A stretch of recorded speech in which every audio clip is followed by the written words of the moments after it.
What is up, everybody? Welcome back to another episode of Board Games Are For Everybody, where today we're going to be doing an unboxing for Mini Rogue. This is one that I picked up recently in a bundle of games that I ordered. It looked interesting. It wasn't too expensive, which is why I decided to pick it up. I have been trying to bulk up on more single-player games as well. This one is for 1 to 2 players. It takes about 30 minutes to play. Let's read our description on the back here.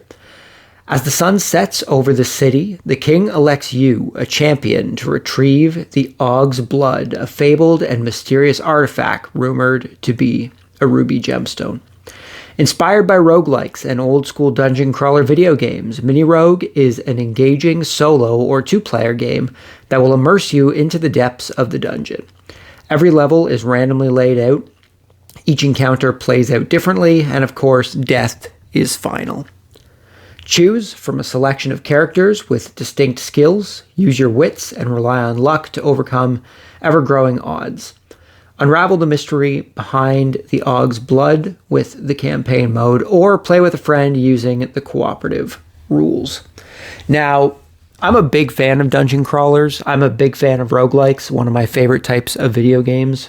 At least used to be roguelikes. Don't play as many nowadays, but I do still play some older ones. Big fan of Binding of Isaac. I'm a big fan of Fatal Labyrinth back on the Sega Genesis, one of my favorite roguelikes of all time. But I just saw this one and thought, yeah, I could go for a single player roguelike kind of experience. And it is mini, apparently, so hopefully it's not too expansive, doesn't take up too much table space.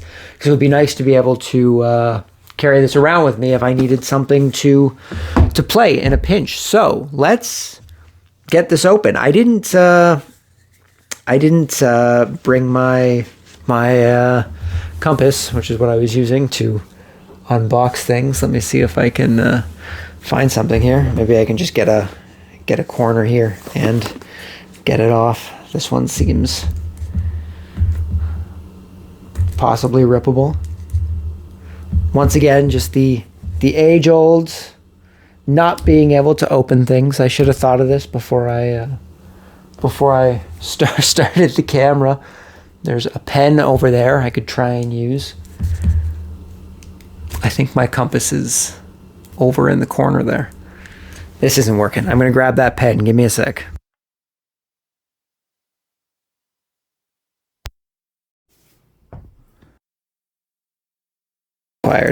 I'm going to try and maybe I can just do it with the top part here. I don't want to stick the actual ink in there. If it was a pencil, it might be a different story, but there we go. The lid worked. Okay. Don't want to get ink all over the box. Alrighty, let's see what we got going on.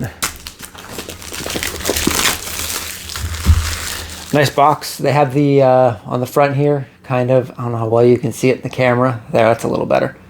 Has different material for the knight. Makes it stand out on the box, a little more shiny. I've noticed quite a few games actually do that recently. Got our rulebook. It's not huge. What is this? Mini Rogue. Setup, turn sequence. Oh, is this quick guide? Quick guide's always nice. Our rulebook is, 28 pages. Oh, but that's the campaign and stuff, right? So let's see what we got here. Combats, character classes and skills, room cards, monsters and bosses, bonfire cards. Everyone's got to have bonfires. Got to have that Dark Souls experience. Got to have bonfires. End of game. Okay, so 22 pages is still pretty long. 23 pages for the 2-player stuff. And then our campaign start on 25. So 24 pages of rules is quite a lot. Might look up, well, I mean, I guess I can go into the quick guide, but I might just look up a video tutorial opposed to going through the rule book. We've been doing that a lot for games lately. We just look up a tutorial. Now, I understand the value of actually reading through the rule book, but when you get a rule book for such a small game that in theory, should be pretty straightforward, and you see that you have to read 24, albeit pretty small pages, but when you have pretty small text and, well, this page is like all pictures, so that's a bad example for what I was about to say. With very few pictures is what I was going to say. I feel like someone could explain it a lot quicker than it would take me to read through 24 pages. But we have our rule book here. We've got some different dice. Looks like probably attack dice and maybe movement dice, stuff like that. But we got a bunch of different dice here. Purple, green, black, and white. We've got 2-player pieces as well as a bunch of cubes. Looks like we have I guess it's knight. I was going to say possibly a cleric here with a staff, and it looked like he had like a little pope hat, but it's a sword and like a helmet. And then we got a wizard. We also got a bunch of cubes in here. Let's see the qualities. Get probably just standard meeple, right? Quality's probably pretty decent on them. Yeah, just a standard meeple. Got, there we go. Standard meeple here, not too bad. And a bunch of cubes. We've got a tray of punch outs here. Looks like we have, I'm going to take a guess and say, oh, well, I don't know what this one might be. Don't know if these are for classes, possibly, but my guess would have been like barbarian, rogue, possibly mage. This one here, not sure about this one though. But we got some punch out tokens here. We've got our cards. Presumably these are all monster cards. That's what it looks to be. Is there a pull tab on here? There is. Let's see if I can actually get it. These pull tabs haven't been friendly to me.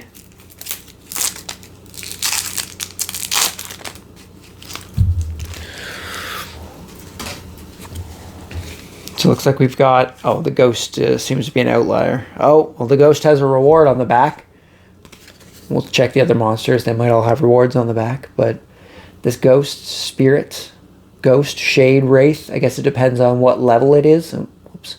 I guess it depends on what level it is. And we've got our rewards on the back here. So that was on top, so it must be a different thing. We've got a bunch of different sets of cards. We got these guys here, which seem to be our character cards. Oh, it was the priestess was this symbol here. So we've got the priestess. We've got the crusader, which is who I'm probably going to play as. That seems right up my alley. We've got the mage. And we also have the rogues at the back. I accidentally put it at the back of the pile, if I don't drop them all over the place. We've also got the rogue. And we also seem to have some combat stances. We've got aggressive, balanced, and defensive. And we have another aggressive, balanced, defensive. These must just be player references, possibly. Well, obviously you can probably change your stance, but probably one for each player. So let's put that here. Now, what do we got here? Are these possibly bosses? Looks like a boss door of some sort. We've got the ghoul. We've got the king's protector. We've got the cursed dragon. We've got the spider queen. The spider queen. I wanted to say key for some reason. The spider queen. And Ogg's remains. So, I mean, if it's Ogg's remains, does that mean Ogg was a person? He does have gemstone, which is what the king thought it was, a gemstone. But if Ogg has remains, then, I mean, I think Ogg might have been alive. I think Ogg might have been a physical being. These are probably all of our dungeon cards. Oh, no, seem to be dungeon monsters. Okay. So we've got monster. At number 1, we have a giant rat. I'm a little disappointed that each card isn't its own thing. Like, we just have generic monster, but it's a skeleton, like a skeleton warrior on it, which number 2 is a skeleton soldier, but we're missing out on seeing a cursed guard, a lesser worm, or a giant rat. It would be nice to have those different artworks as well, but maybe they were just trying to cut back on budget, costs, stuff like that. Another monster, we have Giant Spider, Goblin Warrior, Undead Arbalist, and the King's Guard. Another monster, we have the Mutant Fly, Burrowing Worm, Direwolf, and Ancestor Spirit. Ancestor Spirit, I mean, that's... I don't know when did this come out? I'm actually curious now. But about 2021. So it came out last year. I wonder when that came out. I'm just curious. The Ancestor Spirit there. I'm curious because in Elden Ring, there's a boss called the Ancestral Spirit, and I'm getting all these connections here. So I'm curious when the game released. We've got some traps. We've got Warrens, Maze, and the Labyrinth. Got some more traps. The Rat Swarm, Acid Mist, and Pendulums. Now, I don't know if having a giant rat as a monster and having a Rat Swarm as a trap is a bit of a cop-out, but it's okay. That's all right. Got some more traps. We got Poison Spikes, the Spiked Floor. Sorry, I'm trying to get this as in frame as I can, and I noticed I'm holding it all the way off to the left here. Poison Spikes, the Spiked Floor, and the Pit. Some more traps. The Tiny Thorns. Tiny Thorns? Are they that much of a trap if they're just tiny thorns? Thick Web, and the Bat Swarm. Now we have some treasures, but hey, this is a trick, right? This is a trick. That's clearly a mimic. That's clearly a mimic right there. That's a trap. That's a trap right there. I don't care what it tries to tell you. That's a trap. We've got an actual treasure thing, which is not double-sided in comparison to the other one. We've got our bonfire. Hone weapon, +1. Search for food or rest. We've got a hermit, help, share a meal, or tunnel.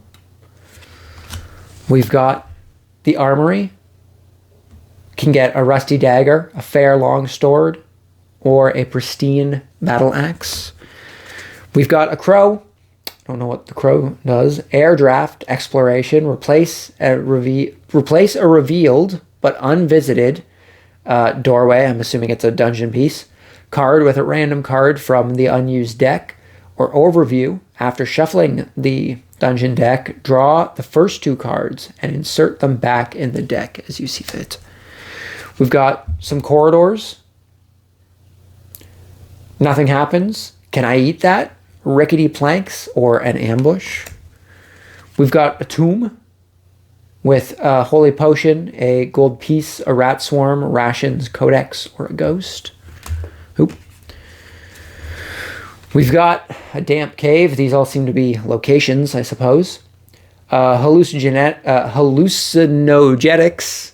Hard word for some reason. Hallucinogenics. Gray cap, glowing cap, brown cap, beige cap, or dotted cap. Caps are mushrooms for people who don't know. I'm no... would mushrooms be considered an herbalist thing? I'm not big on mushrooms. All I know is that caps have to do with mushrooms. Mushroom cap, right? We have an empty shelter, fighter's shelter, mage's trap, cleric's shelter, rogue's trap, or an adventurer's ghost. Someone died in their camp, apparently. We've got the merchants. They've got all these symbols that I don't know what are, but it looks like they're buying or selling. We've got a hunter. Once again, we got things being sold, things being bought. And last but not least for the cards, we've got the shrine. Disgrace, be cursed, weakling. Terrible spirits, a dark heart, ye of little faith.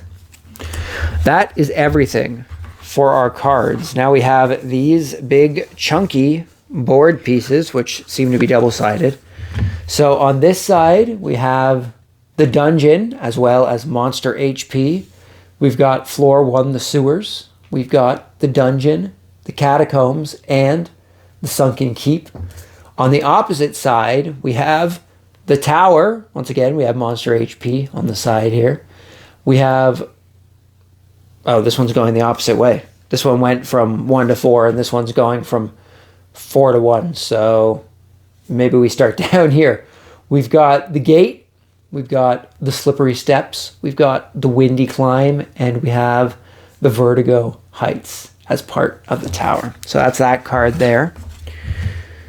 And we have our mini rogue board. Looks like this is probably a player board to keep track of all your stats and such. On the back, we have exploration, survival, and combat, as well as relics on the bottom here.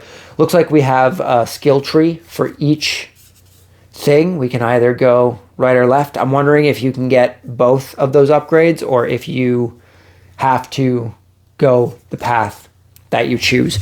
But we have 2 of these boards, presumably 1 for each player. And it looks like that is everything that comes with Mini Rogue.